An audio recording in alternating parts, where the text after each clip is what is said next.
Assalamualaikum warahmatullahi wabarakatuh. Semangat pagi Mitra NASA dimanapun Anda berada, baik di Jawa, luar Jawa, baik di dalam maupun di luar negeri ya. Ketemu lagi dengan kami tim peliputan PT Natural Nusantara di grup FB Pertanian Organik. Pada kesempatan kali ini kita live streaming dari lapangan, ingin mengajak mitra-mitra NASA yang sangat luar biasa. Nanti kita bincang-bincang bersama dengan ahlinya melon organik ya. Sekalian nanti kita panen karena ini sudah memang waktunya panen. Bagaimana berbudidaya melon secara hidroponik ya, peralatan-peralatan apa saja yang digunakan ya. Kemudian nanti bagaimana teknis budidaya dari awal sampai menjelang panen. Nah, kita akan langsung ke lokasi ya di drynet ya. Kebetulan saat ini kita berada langsung di tanaman melon ya, di drynet Teknofarm ya, tepatnya di Donoharjo, Ngaglik, Sleman, Yogyakarta ya. Untuk lebih jelasnya mari kita sama-sama menuju ke lokasi untuk bertemu dengan ahlinya melon hidroponik. Monggo silakan.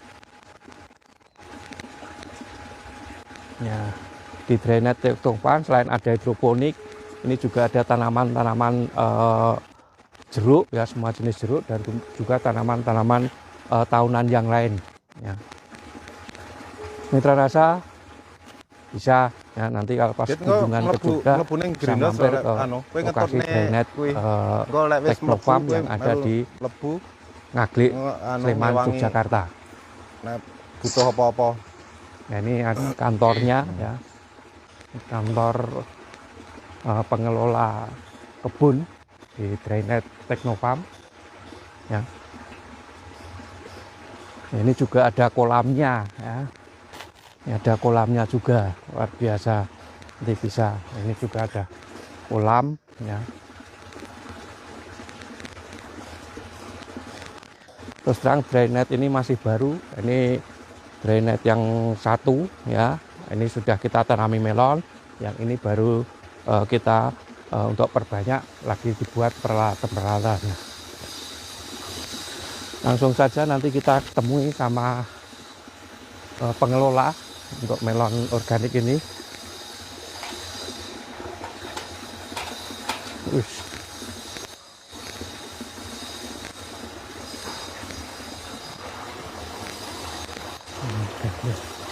Tutup lid.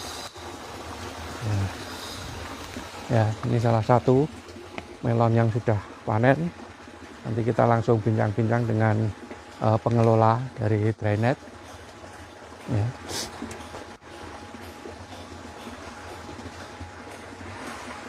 Ini tanaman melon. Nanti jenis-jenis melonnya apa yang cocok untuk dibudidayakan di hidroponik nanti akan kita kupas secara bersama-sama.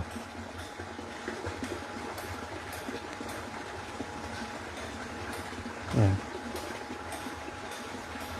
Nah, ini kita ketemu dengan pengelola melon hidroponik. Waalaikumsalam Pak. Pak Depi. Ya. Kebetulan ini sudah ketemu dengan pengelola tanaman hidroponik. Nanti kita akan bincang-bincang bersama bagaimana teknik-teknik dalam mengelola budidaya tanaman melon secara hidroponik. Ya. Mungkin kita bisa duduk-duduk di sana, santai-santai aja nanti kita.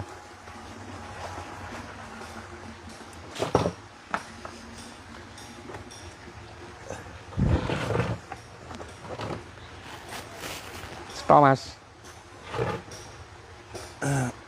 Suara masuk ya, Mas ya?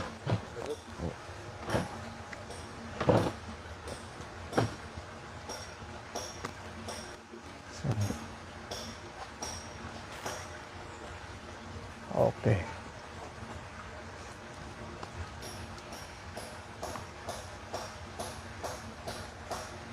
Oke, mitra NASA dimanapun Anda berada, alhamdulillah saat ini kita sudah bertemu dengan ahlinya melon hidroponik, Bapak Debi ya.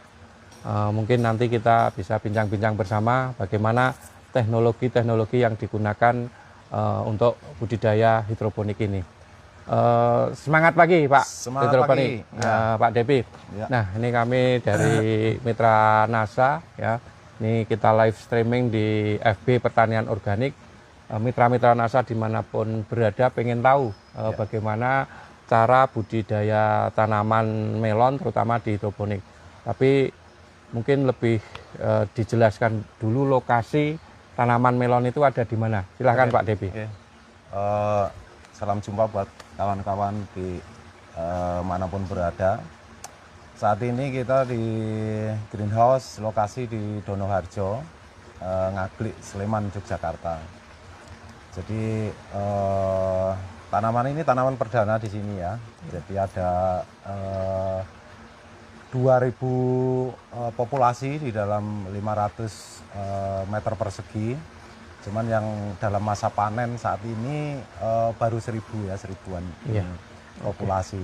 Jadi di dalam konsep tanaman melon yang ada di greenhouse Trinat ini kita konsepnya tetap berprinsip pada organik ya. Jadi artinya meminimalisir bahan-bahan yang tidak sehat buat tubuh manusia. Untuk itu kami mempertahankan supaya tidak ada bahan kimia yang membahayakan, supaya buahnya tetap sehat, nanti disimpan pasca panen bisa cukup lama, tidak rusak seperti itu. Oke. Nah, itu berarti ini jumlahnya keseluruhan berapa tadi? Ada 1000 yang siap panen. Jadi ada siap. ada dua usia tanam. Jadi ini yang siap ini ada 2 blok. Jadi 500 meter persegi ini dibagi ada 4 blok. Jadi yang siap panen ada 2 blok. Ya, 2 blok ini jumlahnya 1008 kalau dihitung. 1008 ya. Kemudian jenis-jenis melon yang ditanam ini saya lihat ada yang putih, ada yang kuning, ini termasuk jenis-jenis yang apa saja Mas? Ya, yang belakang ini yang seperti yang ini, putih ini honey globe ya. Honey globe ya. Yang kuning itu kita tanam golden. Golden ya. Seperti itu. Berarti 2 jenis tanaman, honey globe dan sama golden aja ya. Kemudian untuk perawatannya dari awal sampai panen ini bagaimana Pak Depi? Monggo silahkan. Ya, dari awal seperti biasa semai, kemudian semai itu membutuhkan waktu kira-kira 2 malam. Hari ketiga itu semaian yang tumbuh lebih dari 3 hari itu sudah kita akhir ya. Kita ambil yang bagus-bagus saja, kemudian ditaruh di persemaian ini kurang lebihnya 5 harian. 5 sampai 6 hari, kemudian langsung masuk di meja instalasi ini. Nah ini masuk usia 63. Jadi 63 ya. Nah, golden sama honey globe ini sepertinya spesifikasi gennya itu memang dia sampai bisa dipanennya setelah 60 hari. 60 hari ya. Ini sudah kita coba hitung, kayaknya kematangannya sudah cukup seperti ini. Ya itu Pak. Ya. Kemudian produk-produk apa yang digunakan mulai dari semai sampai panen ini Pak? Mungkin ini kan menggunakan hidroponik ya, yang di tandon seperti itu. Nah, nanti apa aja yang digunakan? Silakan Pak Depi. Ya, ini kita produknya memang murni untuk produk seluruhnya kita pakai NASA, karena produk dari Natural Nusantara ya Pak ya. Ya. Untuk supaya kita bisa mempertahankan itu tadi, organik itu tadi. Jadi yang pertama ini ada pupuk dasarnya yang untuk aliran ini instalasi hidroponiknya, kemudian untuk seperti menanggulangi atau preventif supaya tidak kena jamur dan sebagainya, itu kita pakai glio, korin, sama BVR itu rutin. Itu untuk pengendali hamanya ya? Alhamdulillah sampai usia panen ini kayaknya nggak ada gangguan yang berarti lah kayak gitu. Kemudian biasanya kan petani-petani untuk pupuk nutrisi ini biasanya menggunakan Abamik atau kita kan mau mencoba mengemik sendiri antara Abamik Ya. Kemudian ada produk-produk dari NASA, mungkin ada Fruitop, ada Greenstar. Nah, ini kita mungkin kemasan nasamiknya. Nah, nasamiknya itu apa, Mak? Ya nasamiknya ini memang masih belum Ya. belum dikeluarkan nanti. Ya. Nanti barangkali segera NASA bisa keluarkan. Jadi kawan-kawan bisa menunggu produk untuk nutrisi pokoknya yang ada di sini. Ini yang terpenting adalah di dalam nutrisi itu kita penuhi kebutuhan setiap masing-masing tanaman. Kalau melon ya kita penuhi kebutuhan nutrisi seimbangnya itu seperti apa. Itu sudah ada jurnal-jurnal untuk kebutuhan melon itu. Ya, kita mengejar ke sana. Jadi kalau sudah pakai itu untuk melon ya pasti sudah bisa maksimal seperti itu. Oke, kemudian ini kan menggunakan bahan-bahan peralatan seperti apa ini, Mak? Talang Seperti talang, kemudian ada apa? Ini apa nih? Bajaringan ya. Reng Nah, sama ini kanal C. Sebagai contoh ya untuk pembuatan ini ya satu lonjor. Ini kan ini tadi berisi berapa tanaman? 50 tanaman setiap 56 setiap baja. Setiap meja ya. Ya, setiap meja. Itu satu meja ini kurang lebih ukuran berapa ya? Ini menghabiskan berapa, Pak? Oke. Satu mejanya itu 50 cm kali 7 meter. 50 cm kali 7 meter ya. Itu terdiri dari 4 jejer talang secara rapat, cuman di dalam jalur talang itu kita pakai jarak 50 cm. Ini seperti itu jarak tanamnya. Jadi memang jarak tanamnya melon ini berapa tadi? Antar lubang di jalur talang itu 50 cm. Ini yang daerah sini ini memang nggak dipakai yang ini kita nyoba kerapatan agak dikurangi separuh yang ini. Berarti ini 1 meter, kemudian yang ini ya, meter. yang ini nggak nggak dipakai. Ini, cuman antar talangnya udah dempetan aja. Kita berasumsi bahwa ini adalah bedengan seperti di sawah itu kita anggap pokoknya sudah bedengan subur gitu bedengan aja. Subur ya. Ya. Nah, untuk satu meja ini yang ukuran 5 kali 7 50 cm kali 7 meter 7 meter ya. Ya. Itu kurang lebih biayanya 1 juta. 1 juta ya. Padahal ini total yang untuk 1008 ini. Ini ada berapa? 56 tanaman. 56 tanaman ada 18 meja ya. 18 meja. Berarti ya 18 jutaan untuk 18 juta meja.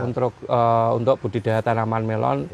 Sebanyak 1008 ya, kurang lebih 1000 tanaman melon. Ya, ini luar biasa. Nanti mitra NASA di mana Anda berada ya bisa bincang-bincang langsung ya, bisa lewat konsultasi atau apa ya.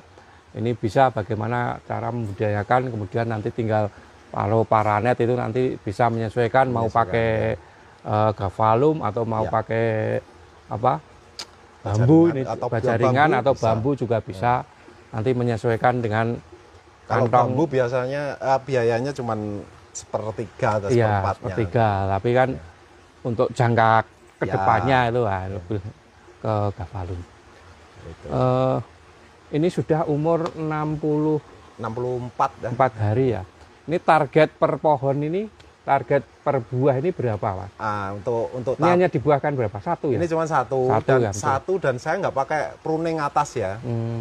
Jadi saya memang ingin mencoba kekuatan nutrisi itu sampai di mana. Nah ini memang baru satu, tapi kayaknya ini hampir 2 kilo udah masuk ini kayaknya. 2 kilo ya? Ini 2 kilo udah masuk. Jadi artinya ketika mau intensif ngejar beratnya buah, ini bisa nanti 30 daun potong di atas. Ini sengaja nggak saya potong, jadi alami tanamannya seperti apa gitu, kita pengen lihat seperti itu. Tapi ternyata juga sudah cukup ini, cukup besar lah bobotnya. Nah di pasaran itu ternyata juga nggak setiap konsumen itu menginginkan berat yang lebih ya. Dari 1,5. Ada bahkan ini pesanan yang golden itu mintanya malah di bawah 1 kilo, 0,8 sampai 0,9 kilo lah seperti itu. Berarti kan bisa diprediksi ya Kalau satu ini ke rata-rata misalnya 1,5 Satu ya. setengah ya. 1,5 kali 1.000 itu 1.000 sudah itu 1,5 ton. 1,5 ton. Padahal satunya kalau organik ini harganya bisa sampai berapa? 20 sampai 25, tapi ini karena tanaman pertama kemarin sudah ada deal-deal 20.000, kayaknya ini udah 20.000 per antri. kilo ya. Per kilo ya. 20.000 Berarti per kilo. 20.000 per kilo kali 1,5, hampir Ya. 20, hampir 30 juta ya. ya. 30 juta sudah balik modal untuk 8 untuk 1.000 Satu pohon kali, kan 18 jutaan Ya, ya. 18 jutaan. Insya Allah. Padahal setahun dengan teknologi ini bisa Bisa 4 kali, maksimal 4 maksimal kali. 4 kali. Ya minimal 3 kali ya, 3 kali ya. panen itu sudah. Nah, kalau memang ada apa betulin apa alat-alat itu mungkin 3 kali. 3 kali. Itu sudah cukup banyak waktu longgar gitu. Kalau mau intensif ya 4 kali lah. 4 kali setahun. Oke. Seperti itu. Ini kendala yang dihadapi, Pak. Ya. Ini kan perdana ya. Ya. Kemudian kan juga menyesuaikan dengan lingkungan yang ada di sini. Ya. Nah, kendala-kendala yang dihadapi dalam budidaya melon organik itu apa, Mas? Ya, melon organik. Yang pertama kalau melon ini, tanaman melon ini ya kutu putih itu pada saat musim ekstrim, apalagi kanan kiri kita ini adalah sawah terbuka dan tanaman jagung ada banyak ini yang menjadi inang kutu putih itu. Tetapi alhamdulillah kayaknya kutu putih kena BVR kayaknya nggak terlalu mengganggu sampai menghentikan pertumbuhan tanaman. Jadi ini masih bisa sampai panen kayak gitu. Yang utama itu kutu putih lah. Dari awal pembenihan sudah muncul karena kita pakai insect net 40 mesh itu masih nembus. Ternyata di tempat temen juga gitu, 50 mesh juga masih masuk. Lembut banget kutu putih. Hamanya itu ya, Iya. Kalau penyakitnya apa? Penyakitnya Yang paling bahaya. tentu aja kalau musim ekstrim jamur. Jamur ya. Nah, itu kita Jamur. makanya pakai glio, pakai korin itu untuk ngatasi itu. Ya, seperti ini ya. Ya. Seperti karat daun Ya. barang ini ya yang paling Tapi ini kalau usia yang seperti ini malah sebagai indikasi bahwa ini sudah matang. matang Ya. sebagai tanda ya, Ya, kan ini karena ini daun kalau yang bendera. atas ini Atasnya saya lihat hijau. hijau ya, Nggak ada nggak ada masalah. serangan sama sekali ya, luar biasa ini. Iya. Kalau ini kan daun-daun sudah tua ini sebagai penanda, Ya. ini sudah masak Ya. biasanya kalau untuk Iya. tanaman melon terutama hone ya.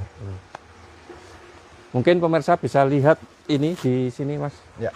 Ini campuran apa yang digunakan. Terus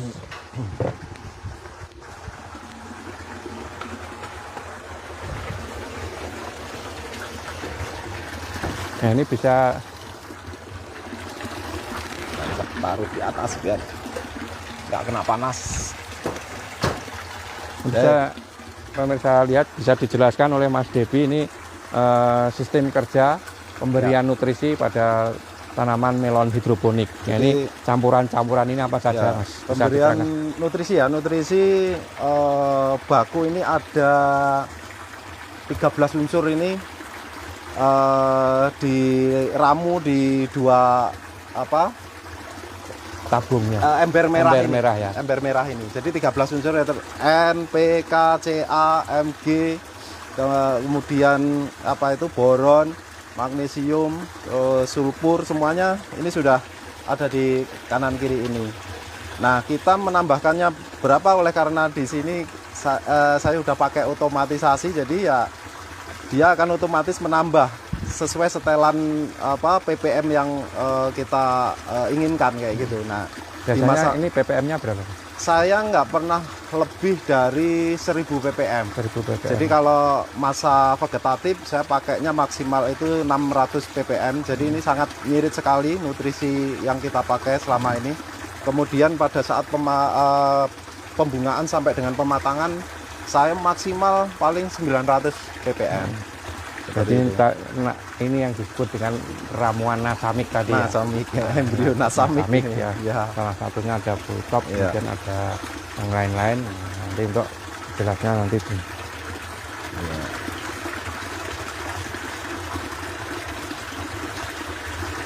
Ini ada 2 ember kanan, ada 2 ember kiri. Yang dua adalah untuk nutrisi, yang satu sebelah kiri dan kanan ini untuk naik turunkan pH ya. Itu pH down, ini pH up. Jadi pH-nya kita setel 5,5 sampai dengan 6,2. Dia akan otomatis dalam ring itu di dalam setiap harinya. Dia dibutuhkan oleh pertumbuhan tanaman melon di hidroponik sampai 6,2. Dan alat ini membaca setiap 10 menit. Jadi 10 menit ketika ada loncatan ring di luar itu dia akan menyesuaikan lagi seperti itu. Yang kita tinggal kontrol isinya ember ini jangan sampai kehabisan itu aja. Nah, ini isinya ini ditambahi itu berapa hari sekali atau berapa minggu sekali? Ini 3 hari sekali. 3 hari sekali diisi penuh.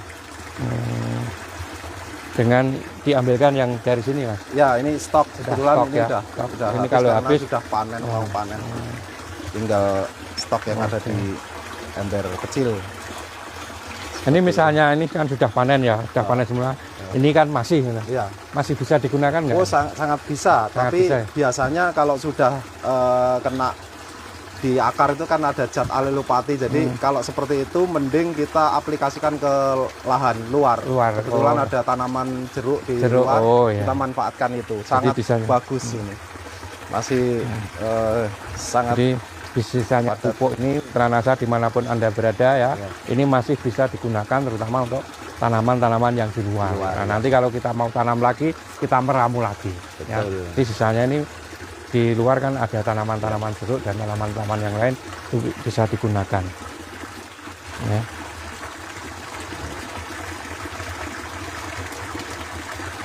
Kemudian apalagi ya? Ada pertanyaan dari Mitra Nasa nggak?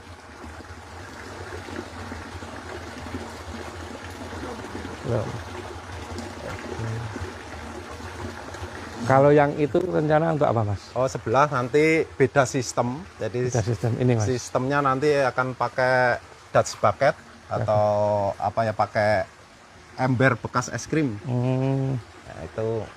Ini rencana tanaman apa ini nanti, Mas? Rencana sebelah tomat cherry sama melon lagi. Melon lagi. Ya. Itu ada 500 meter persegi juga, jadi sekitar ada 2000 titik lubang juga di 2000 titik lubang tanam.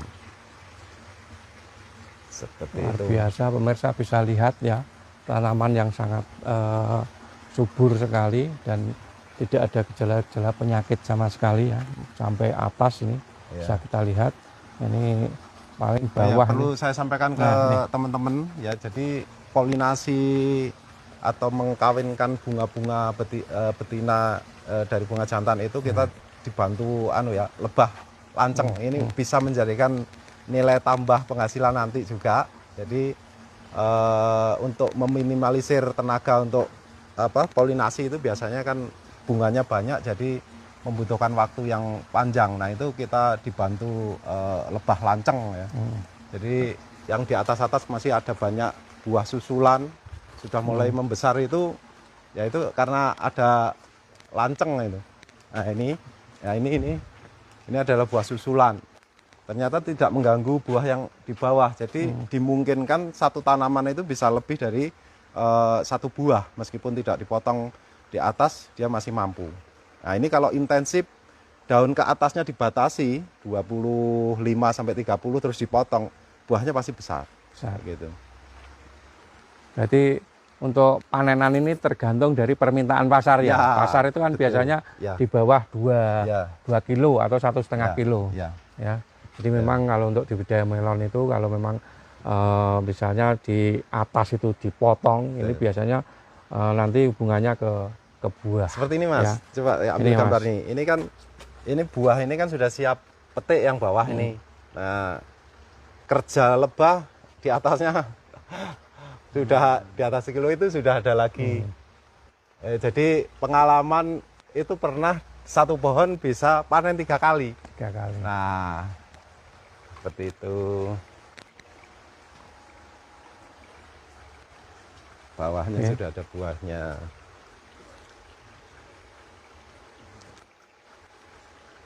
Itu Mas kelihatan rapat, ambil aja itu. Meskipun rapat kan nggak mengurangi produktivitas buahnya. Nih, luar biasa ini ya.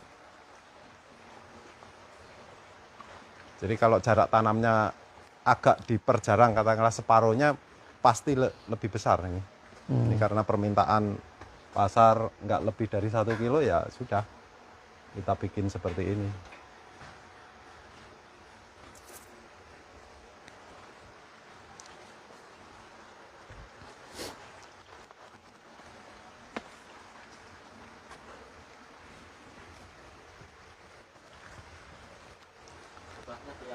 Lebahnya kelihatan. Ya,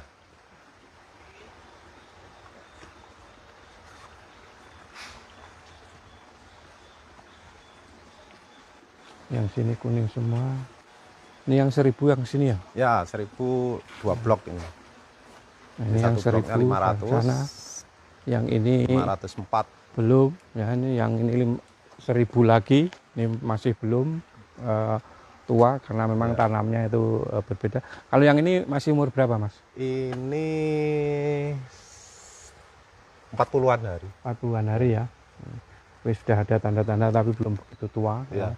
tanamannya.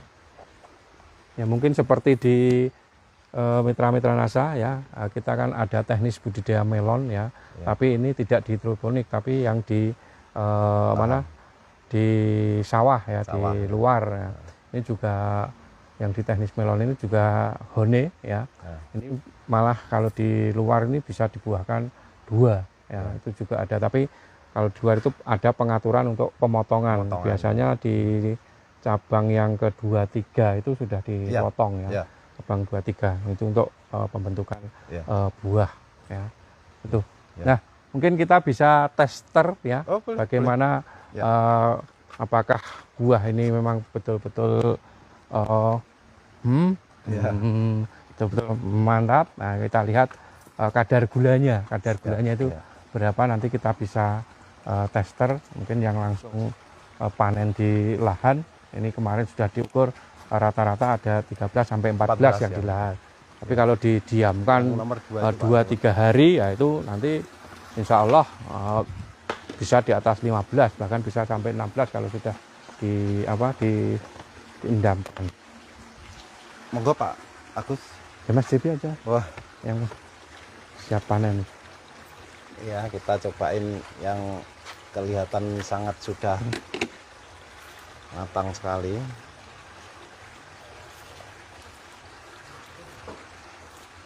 Biar talinya bisa dipakai lagi, menghemat.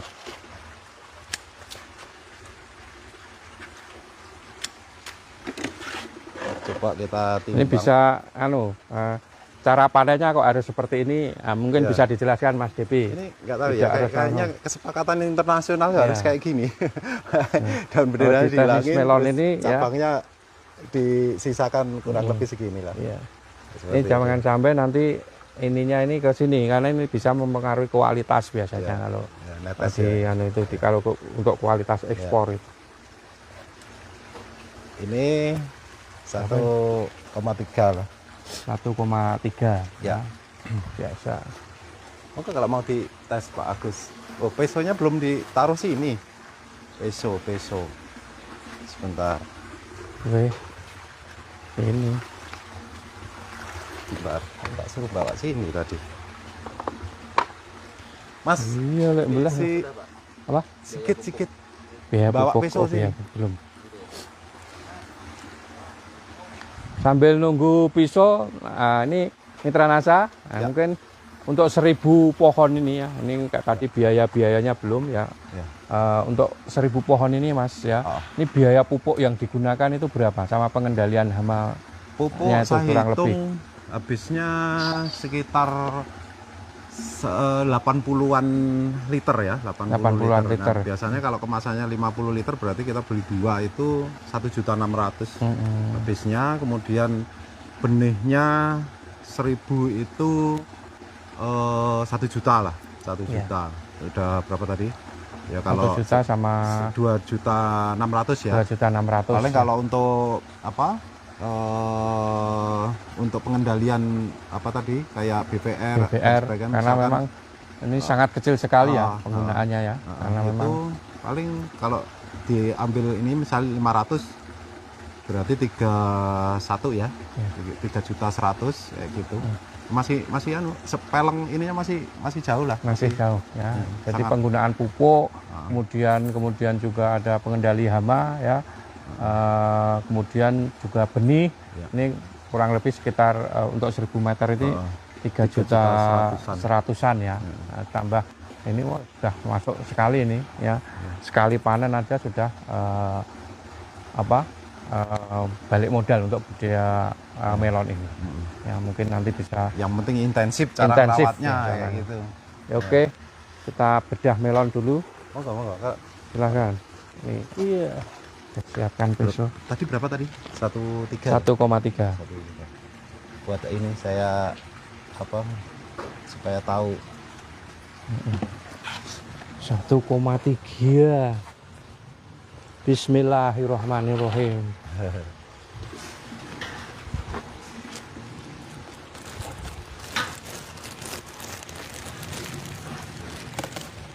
Padat ya, dagingnya tebal. Ya, ini dagingnya tebal sekali.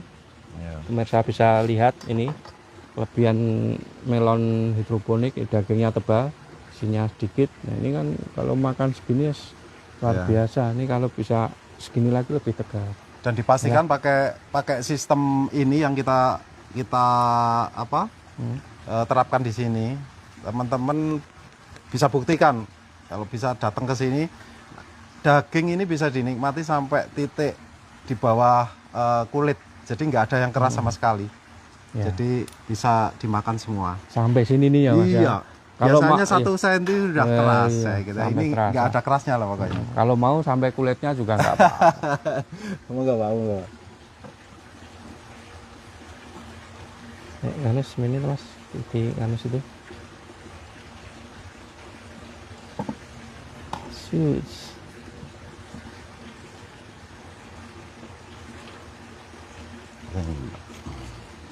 Caca.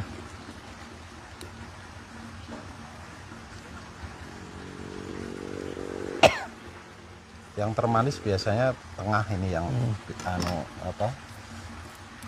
paritas ini. Monggo kalau mau diicipi nggak apa-apa loh, bagus. Sebentar. Wah ini 14 lebih yang kelihatannya. Coba. 16. Oh, ya loh.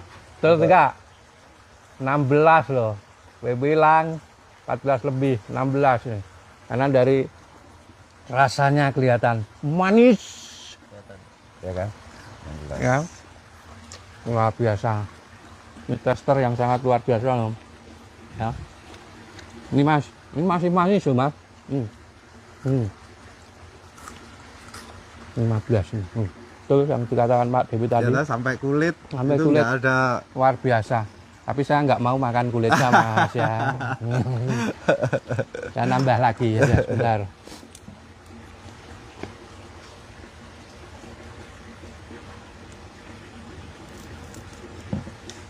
Tebel banget kulit dagingnya.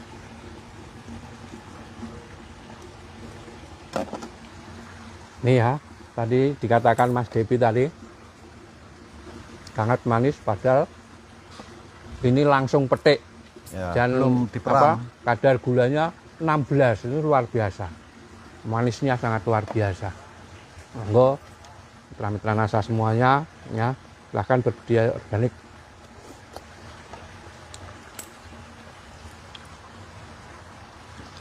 Iya. 15 lebih.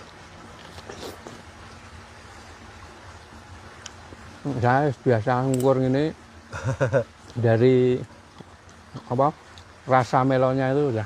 Dan ya. Ya. Madunya terasa banget.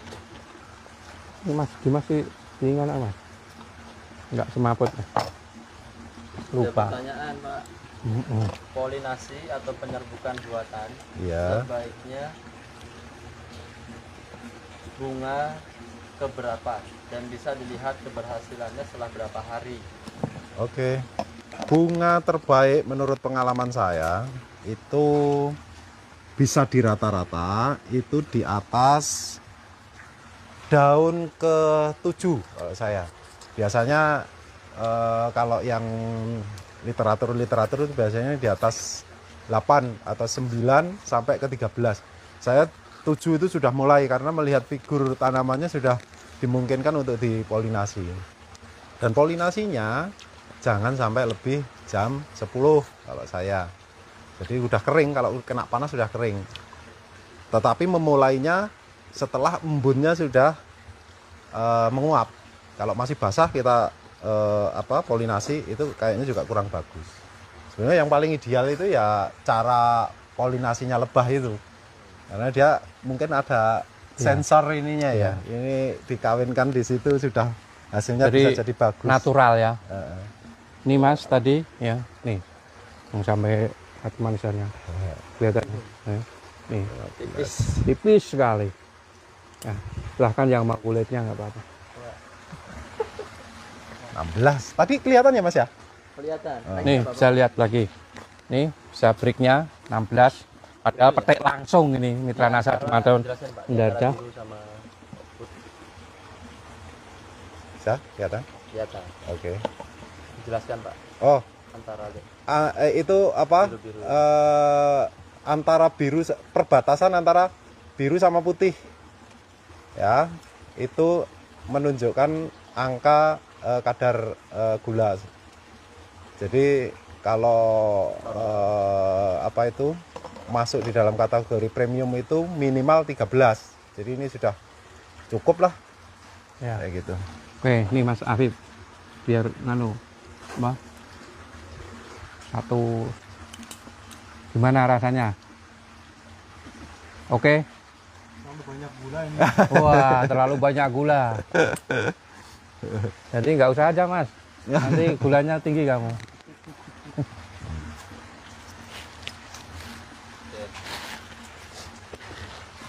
Sebenarnya ngetes meyakinkan untuk kemanisan ini sebenarnya di usia buah kira-kira 2 minggu itu sebenarnya sudah ada ini karakteristik bakalnya mau manis atau enggak. Jadi ini saat masih muda itu sering ketika sortir buah, jadi satu pohon kemarin ada 3, ada 4, saya sengaja memang untuk satu yang dipertahankan. Jadi yang kecil-kecil itu dibuka sama anak-anak itu sampai habis, menikmati banget loh. Apa manis, ternyata manis. Ya. Sampai yang kecil ya. Iya.